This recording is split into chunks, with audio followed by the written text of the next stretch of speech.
Today we're working on the BA project, the Futura. Gonna go change the control arms in the rear. Got some new ones. First up, start up by jacking it up. I'm lifting it way up because I don't have stands. So what I'm gonna do is roll this tyre in that I have underneath a part of the frame in case the jack fails and I'm safe. Then I buzz the tyre nuts off and remove the tyre, roll it off out of the way. Now I'm cracking the brake caliper bolts that hold the pads in.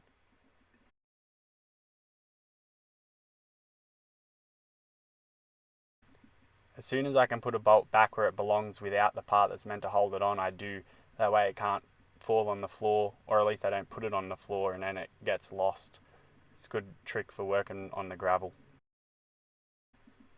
Once the first half of the caliper's out of the way, then I undo these other two bolts to hold basically the mount for the caliper, essentially, although it is part of the caliper. Here I just put two spanners on the other one, that way I can get a bit of extra leverage to help crack it.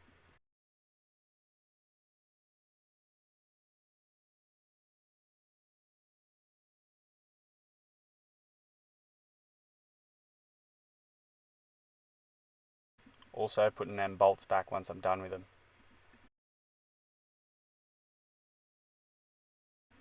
Now for the upper control arm bolt, or the outside at least.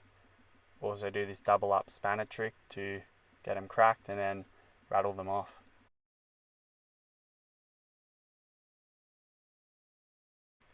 Then I'll pull on the bolt a bit to get it out and the outside of the upper control arm will pop up. Now I'm reaching in to get the other side from the inside. I put both these spanners in there and then I feed that one on the right hand side under the arm and I can just lever down on the arm to crack the nut, which was pretty handy. Definitely a job for a ratchet spanner, but I don't have any where I was at, so I just went at it for a while.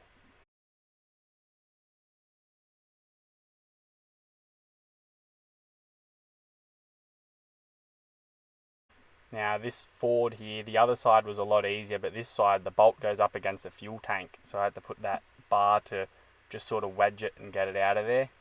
Once she's out, then you can pull the upper control arm out. Now here's the old one. They do rotate like that, but if you grab it like how I do on both sides, there should be no movement, but these ones did. To diagnose it in the first place, you should jack up the back with the handbrake on and then have you climb under the vehicle looking at that bush and have someone rock the tyre back and forth and see if you can see the bush moving. Should have no movement at all. Even though I was confident the part would fit before I started, I just line up both the holes roughly, and if you wanted you could stick the bolts through to make sure the holes are right. Here's me anti-seizing the bolts just so they're not seized up for next time, and even better for the installation too, just a bit of lubricant.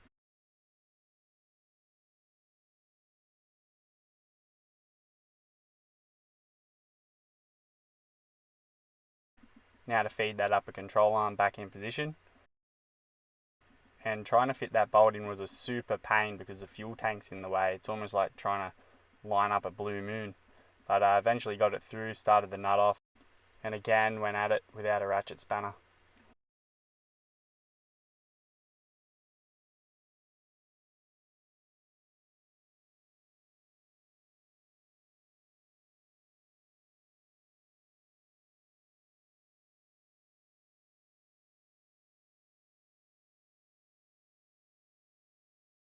As usual, done something to make me bleed again. Once it's in and tight, also you got to sort of roughly remember the position you pulled it off in and then tighten it so that it is a bit above the hub just like the other one. Then you push down on it, line it all up, stick the bolt through. I use a rattle gun to speed up the process and then tighten it down real nice. After that, remove those caliper mount bolts that I put back in there that didn't fall on the gravel. I didn't have to waste any time looking for. Then feed them back in with the part, tighten them down. Then I put in the first bolt for the caliper on top so I can swivel it, also with anti-seize. Then I'll squeeze the pads both back in where they belong, then I can close the caliper back down and put the other bolt in and tighten them.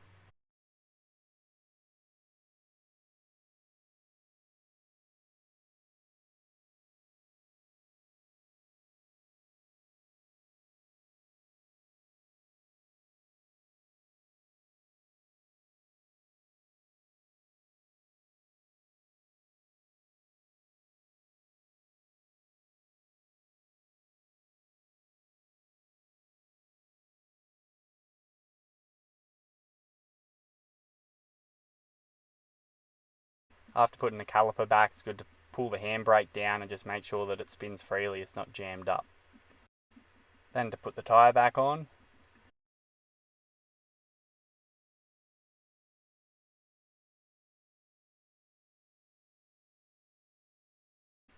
buzz it up and make sure it's tensioned.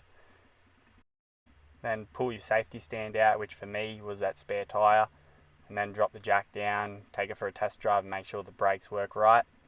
And also before you drop it down, you should just check to make sure there's no movement still and that it's not a wheel bearing or something. That's it, people. Thanks for watching.